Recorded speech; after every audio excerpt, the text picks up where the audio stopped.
September. Woo! Series It's game 3, Episode 1, New Beginnings, Keys to Home. game day.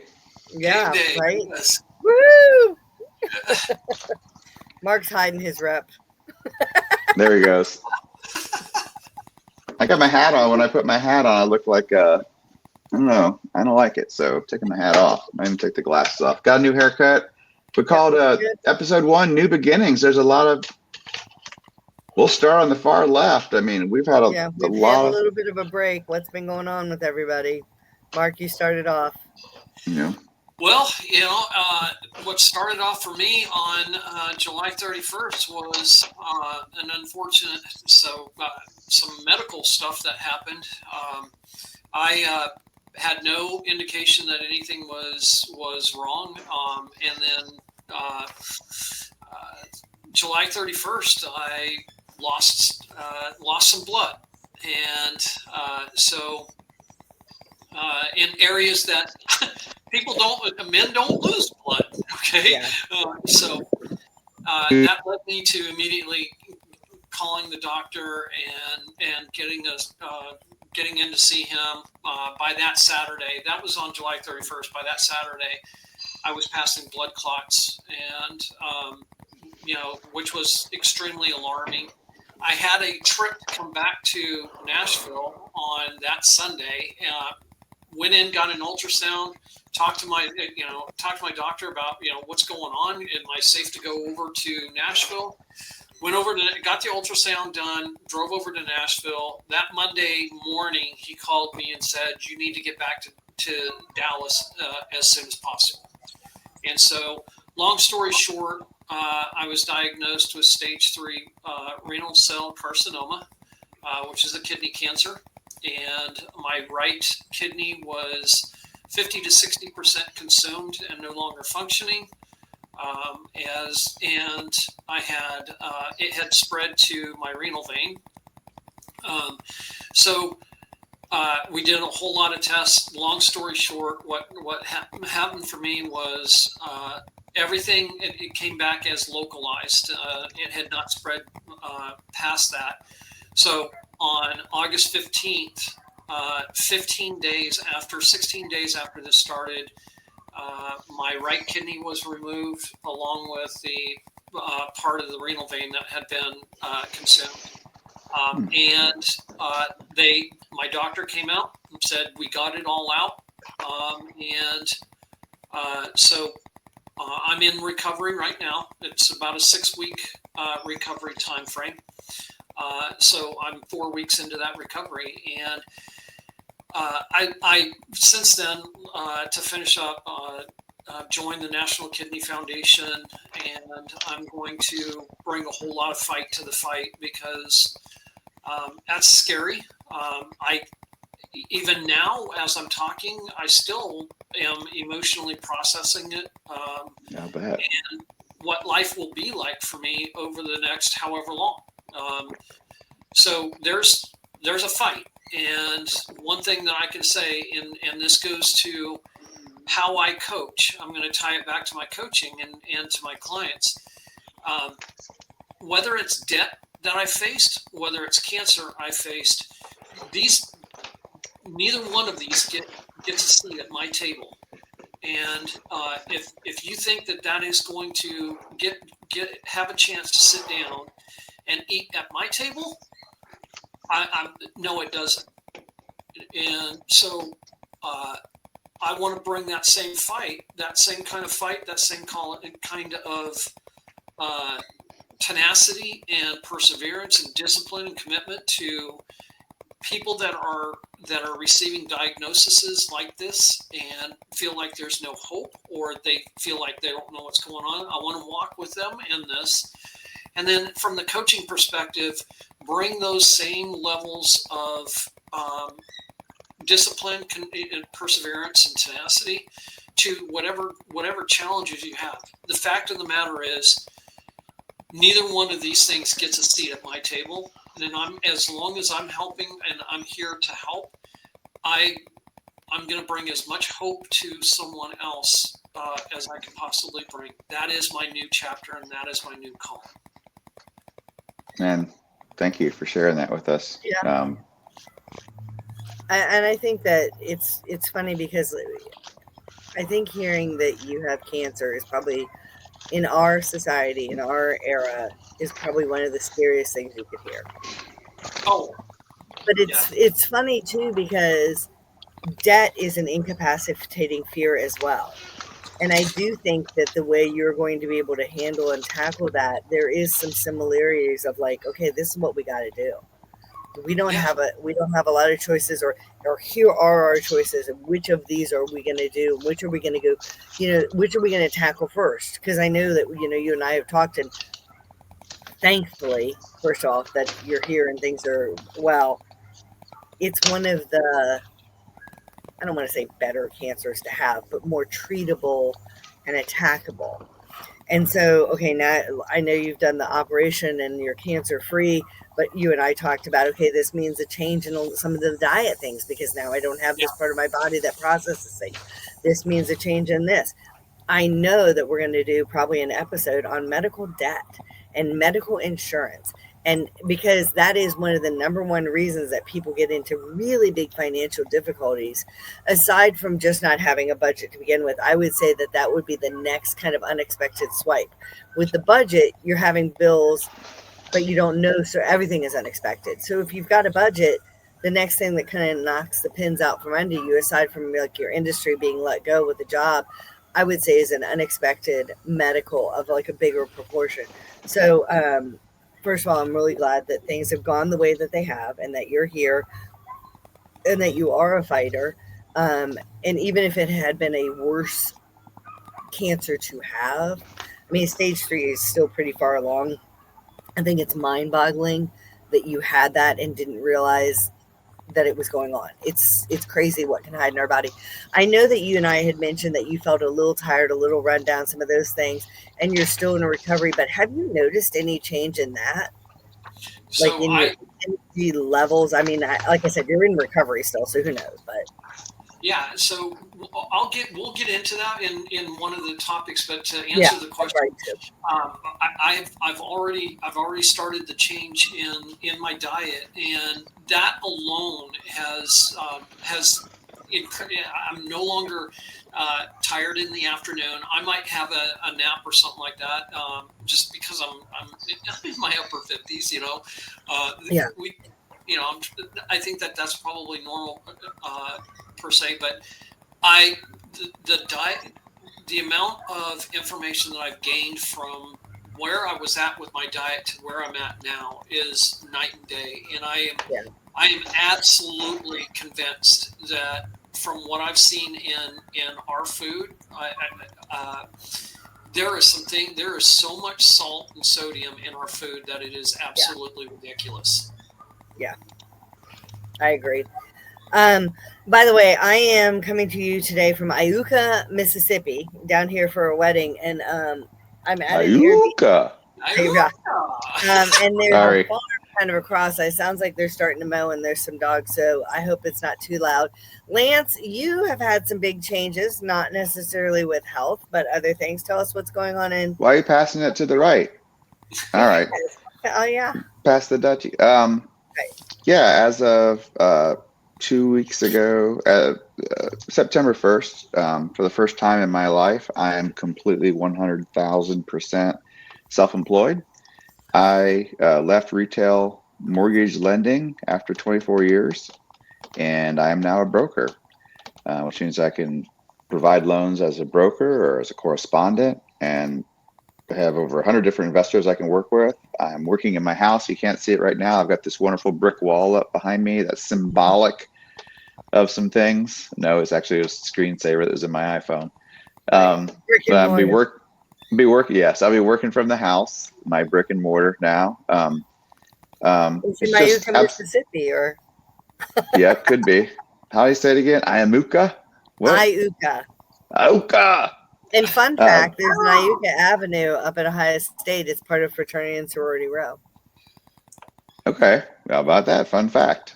We always got to fit the Ohio State stuff in. It's named after Indians in the area. He's over here gagging like a cat with a fur ball. And I was thinking about Mark. He's telling us a story, and just technology and medicine and life. Everything happens so fast. Jennifer and I are. My wife Jennifer is named Jennifer, and we're. By the way, so is my brother's wife. So, Yeah. Anyway, so we're watching the end of a show called Outlander, which has been a show on Starz Outlander. for years. Jennifer read the books, and we're approaching the final 3 episodes. And last night there at Fort Ticonderoga, I believe it was the name, Ticonderoga in New York. Ticonderoga, yeah. And there's a guy that needs surgery. And Mark, if you haven't seen this, the main character, the heiress in it, heroine, she travels back and forth in time, and she's a trained doctor from the 60s. And she's traveled in this particular episode. They're in the 1700s, at the time of the American Revolution, at that fort that I can't say, and they're performing surgery. And she has an opportunity to step in. She's a prisoner, but she steps in and she's like, "Hey, I need to sterilize these knives and stuff." And the British officers are like, "Oh, no way! You're going to sterilize. You will bend my metal. It will alter the metallurgy." And you just have this real. She's like, "No." Anyway, the reality of it is they didn't even sterilize stuff in the 1700s.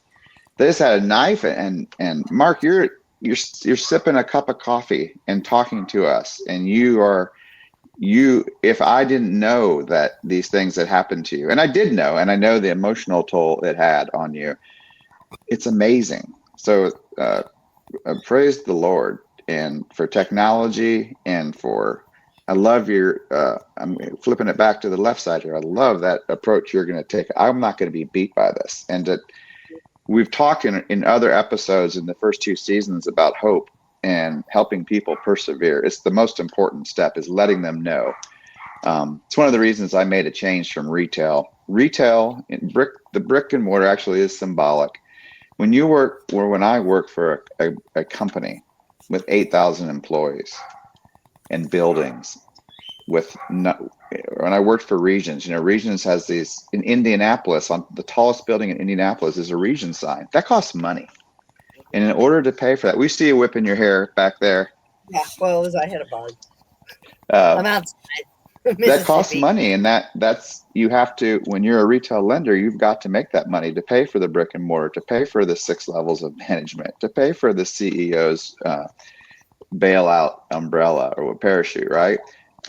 I'm working for myself now and my family. I've reached a point in my life. I'm in my mid to late 50s, and I want to be able to control my destiny. If I want to make an exception to help Jennifer with something, if I've got to do a loan for free, I really got to do it for free, whether it's the right thing to do or it's the have to do thing. I did not have that ability. I do now. And by the way, for you watching, I don't want to do loans for free. I want to be able to do the right thing. You have to. You should be paid for your experience and what you can bring to the table. Yeah. What you're saying is if it's something that's required to trim to help get something done, then it's just one more card in your deck now. Absolutely. Yeah. So that's what I wanted to share with you. I'm going to put myself on mute for a second and yell about a dog, and then I'll be right back with you guys. I yell about the dogs here too. I would just chalk it up to being the Georgia Bulldogs.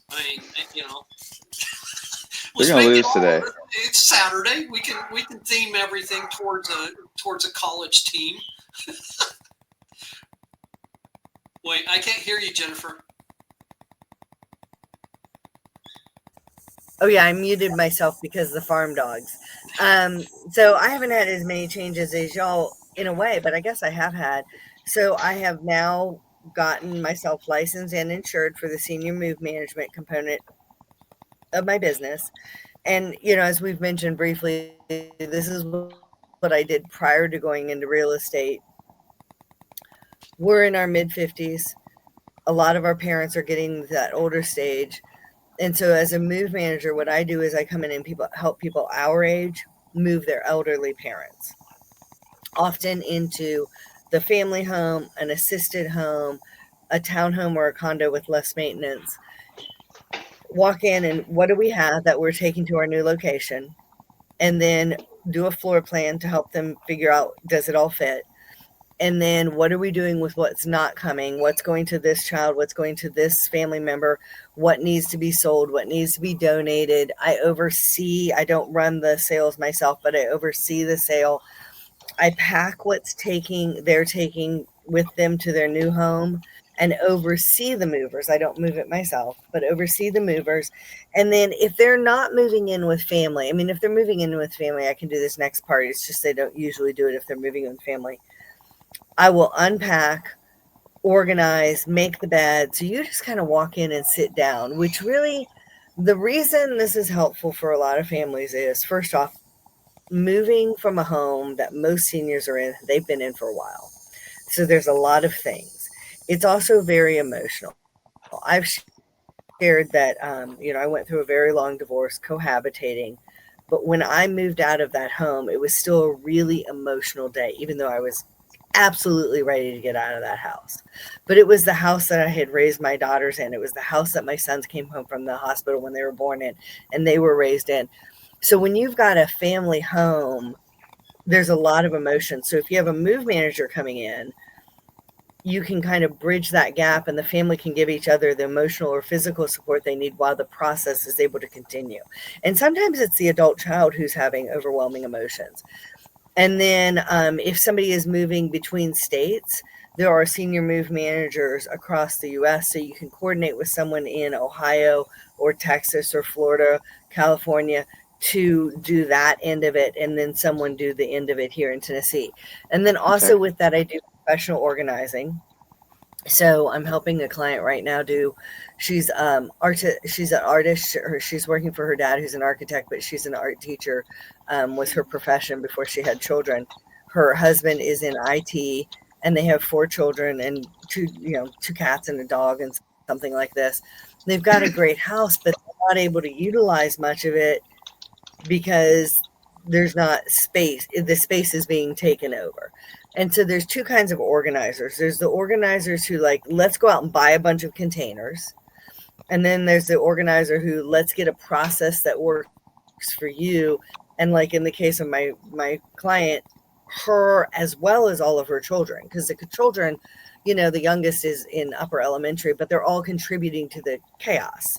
And so you have to have a process that works for you. It might not work for this person here. It might work better for this. And you may need to get some containers, but I always tell people, don't buy anything first off until we know what we have to containerize and where we're putting it. And then the other big news is I just took my Alabama Brokers CE. So I will be taking my Alabama broker test soon, and I will be a broker in both Tennessee and Alabama and be able to help on both sides of the line. In large part because I told Lance that my intention is to really run the Huntsville to Tullahoma section, especially for our military that's transferring there with Air Force and Space Force. Plus it's just, it's a good rural area I like to play in. It's got good lake. I'm still doing Nashville. Don't think I'm not, but just that adding, my house in Winchester is 10 minutes from the state line. So the senior move management's kicked off. The Alabama broker that I've been thinking about for a year or so is kicking off. Lots of doings, lots of things. New episode here. We are going to get this onto iHeart and on Spotify. That will be my job this week to make sure that we get up on that. And then we'll start with the next episode will be back to the first of what do I want to buy a home? What do I do? Then it'll be Lance. Okay, I need to get a mortgage apparently to buy a house. What do I do with that? Or what options do we have? And then Mark, maybe you need to have a budget before you get to the part where you can buy a home. Maybe you can buy a home now and you absolutely need a budget when you get into the home. And then we'll have a special guest. We're not going to announce who we think we know, but we want to verify that the date works for them.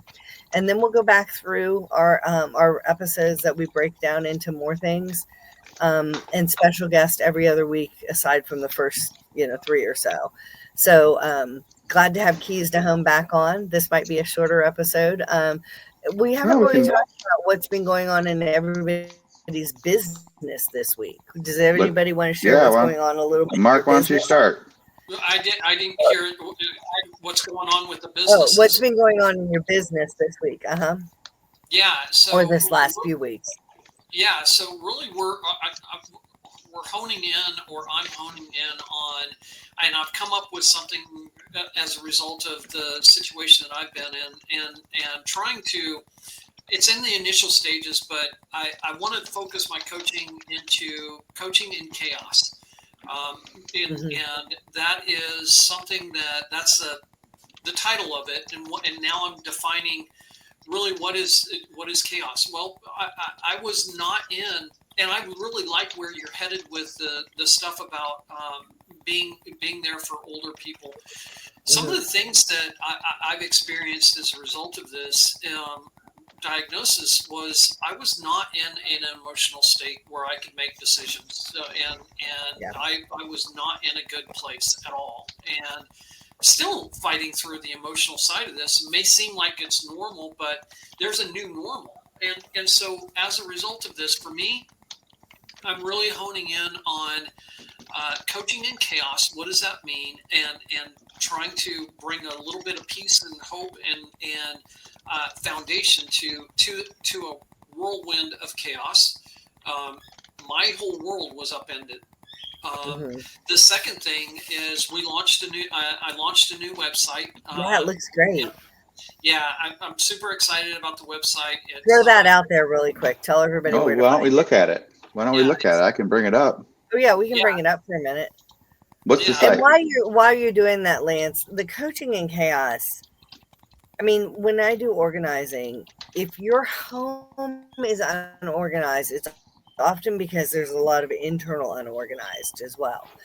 And it's very hard to be internally unorganized and focused if you've got a lot of budget things that are weighing on your mind.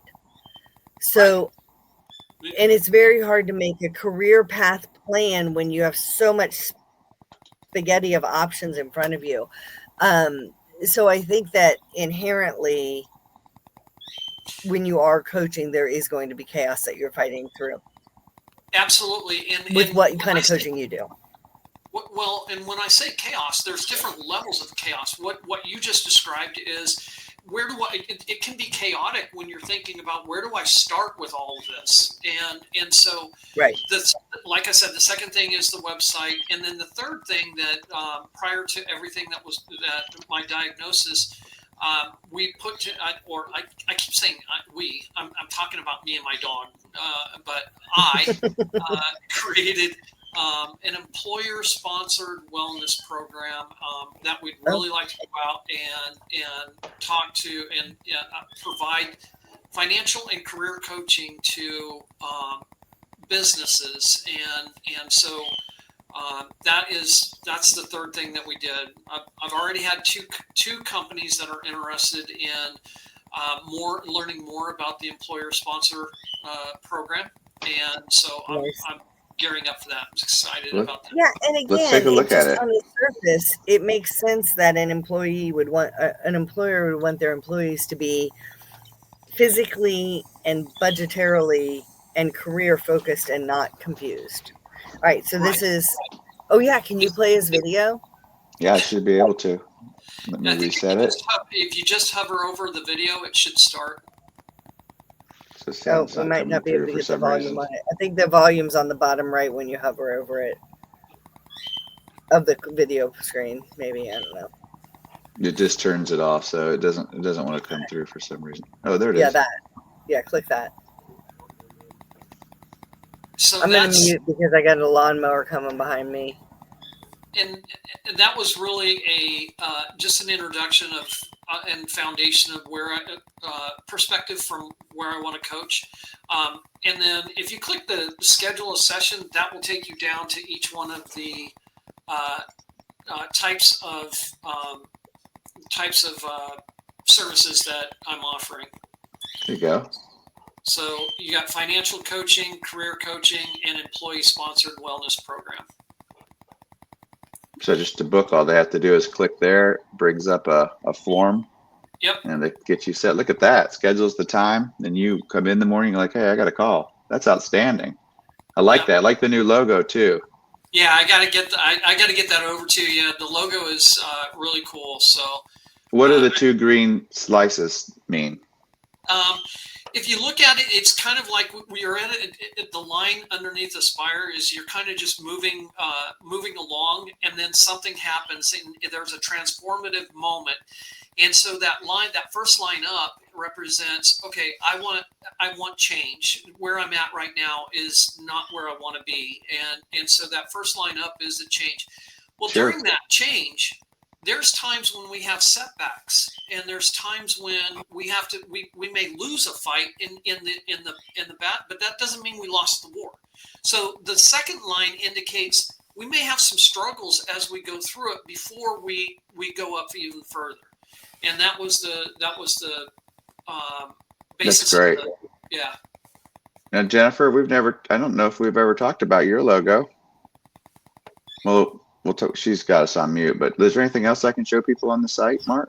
There's a magnitude. I've got a blog. You can go, and I am commenting on the blog. There's different articles that we can get to, and there's calculators, and I actually, this is for you, Lance. There's a link to the different types of mortgages and that a person can qualify for a home. So if you go under the resources, then click on the calculator. I think it may be the calculator. This might be where we have to, so it says calculators, and it's taking people to the mortgage types of mortgages. Mm-hmm. But I'd really like to, obviously I need to change that. There's still some tweaks that we need to make, but these are the types of things that from our podcast that I really wanted people to be able to find.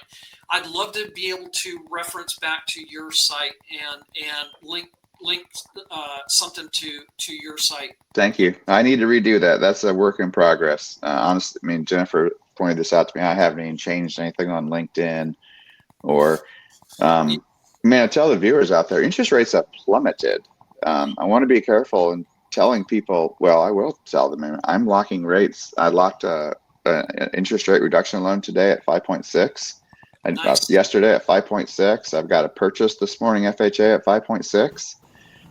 Conforming is in the high 5.99 and working on one for this weekend. I mean, almost, that's not what I'm seeing online. I mean, the average is 6.25, paying a point, and I may have points, I may have not. I mean, whatever it's best to do for particular borrower. So I do need to get that made. I need to change it on Facebook. I need to change it on LinkedIn, et cetera. And I will get that done.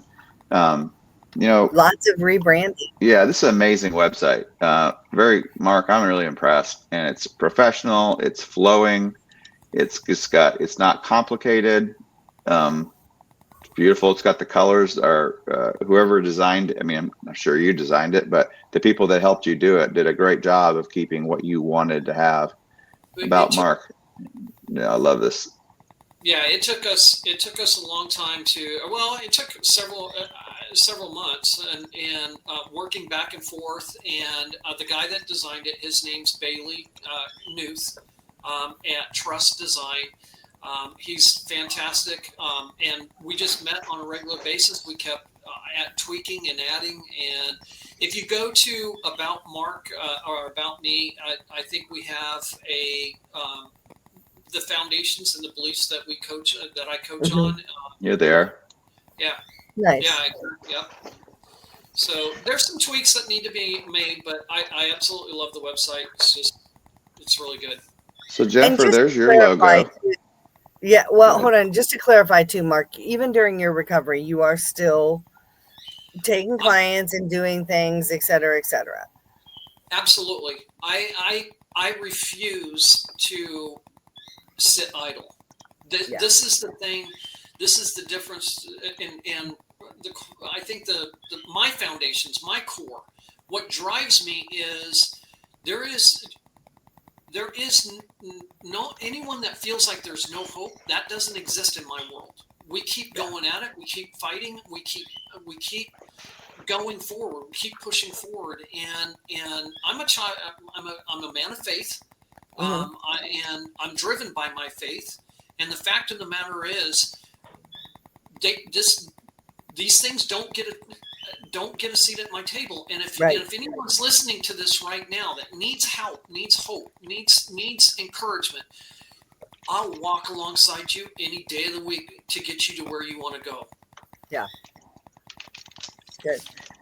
Well, Jennifer, tell us about your logo. I mean, you're I know, not the well, one that's up there now. You helped me with this too. So, it's I Love My Tea and Home, and it's Tennessee, and the heart is where Spring Hill kind of was, where I, used to live before I bought my house down at the lake. And I own the website I Love My Bama Home. And then I have Senior Moves TN. I don't have another one, but I'm debating, now I've got to get signs that are made for Alabama listings and Tennessee listings. And do I get one that says, I love my tea and home, and does that go in Alabama? You know what's funny in looking at your logo, Saturday of October, it doesn't. I'm a nerd about this. If you look at Jennifer's logo, it's the outline, everything within. She's got her heart where she lives. I mean, that actually is her home in Spring. It'd be a little bit south now. It'd be down there by the border, but TN is in there. I just realized that the shape of Tennessee, when you go to the shape of Alabama, you basically take that and turn it to the right and reverse it. Yeah. You almost, it's wild. You could almost do a similar type logo. And well, that's what I would do. And I think I would have I Love My Bama Home across the top, because that's the flat line. Yeah. So that is what I'm thinking about doing. And I don't know if you know, Lance, but the colors of my logo, it is called American Flag Blue, and it's the American Flag Red. Those are the color codes that I use for mine because of the military, aspect of our. So here we go. Yeah. Here's Lance's. Let me explain this one real quick. So that actually is our dog, Lucky. We had another company called American Bus Company, and we had a Lucky Dog Bus Company, and that was the logo. But that's our dog logo. You can't see it on his collar. There are the 3 stars of Tennessee, which represent who we originally served: Middle, East, and West Tennessee. And then I had the stars and stripes in the background to celebrate my patriotism and service to country. And then the guitar pick, it's actually in the shape of a pick, because I want to be the pick of mortgage professionals. So I want to be the pick of Middle Tennessee. So that's kind of what that's about. Red, white, and blue as well. So I don't know if I'll keep that. I mean, I'm using the moniker. If you read across the bottom, I go by Lone Driver. And that's probably where I'm going to go with that. So, but in any case, thanks for letting all of our logos are important. It's okay. I've been doing it too.